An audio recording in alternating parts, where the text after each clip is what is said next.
الشيطان الرجيم من حمزه ونفخه ونفاسه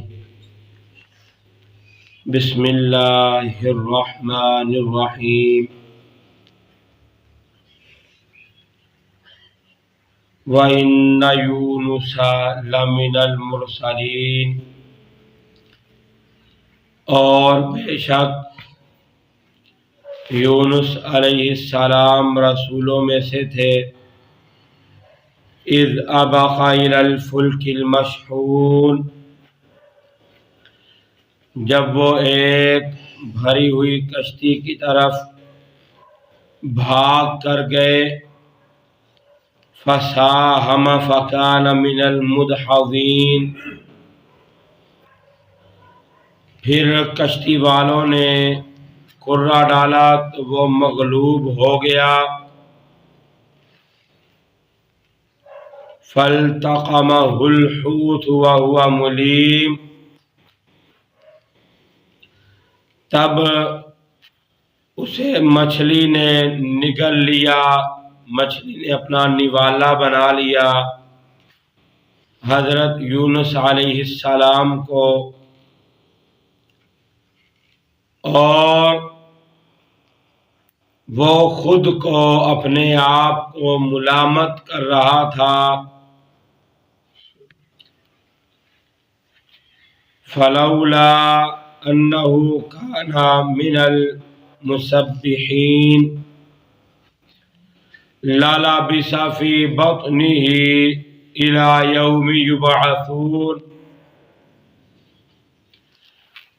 اگر یہ بات نہ ہوتی کہ بے شک وہ تسبیح کرنے والوں میں سے تھا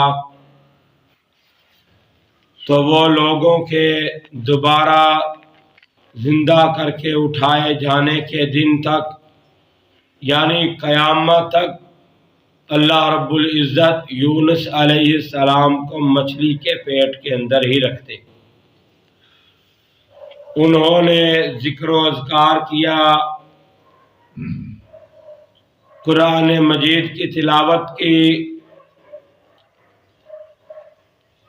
اللہ رب العزت نے قرآن کے اندر یونس علیہ السلام کے بارے لکھا ہے فَنَبَذْنَاهُ بِالْعَرَاءِ وَهُوَ سَقِيمٌ، اور ہم نے اسے چٹیل میدان میں ڈال دیا جبکہ وہ بیمار تھا۔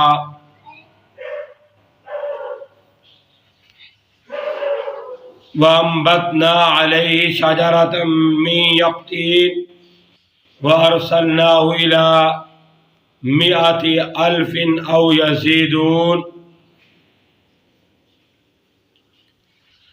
اور ہم نے اس پر ایک بیل اور درخت لگا دیے، اور ہم نے اسے 1,00,000 انسانوں کی طرف بھیجا۔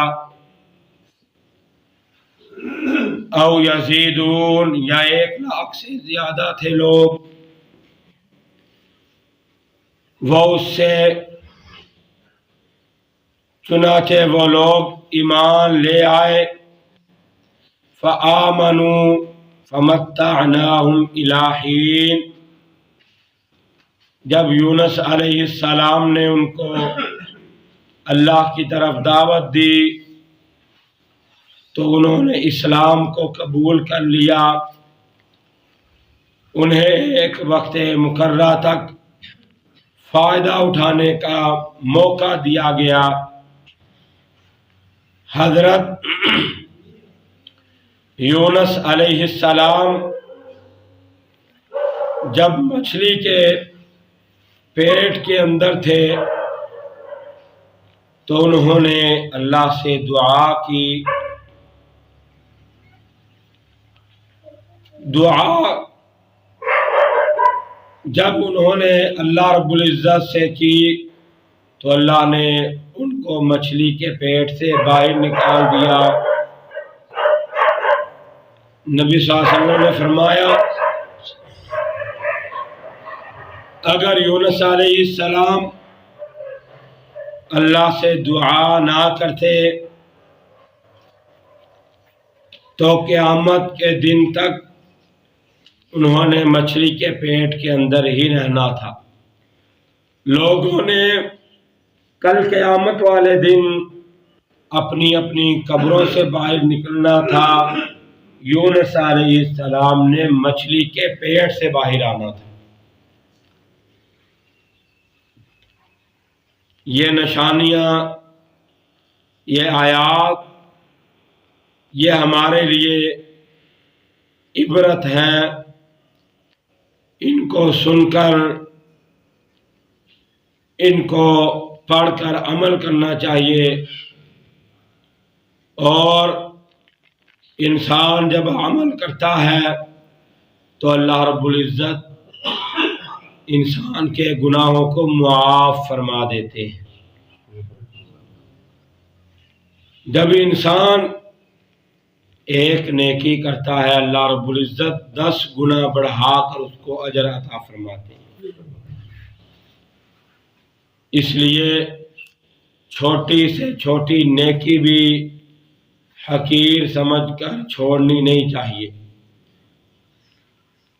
انسان چلتا پھرتا سبحان اللہ، الحمدللہ، اللہ اکبر پڑھے،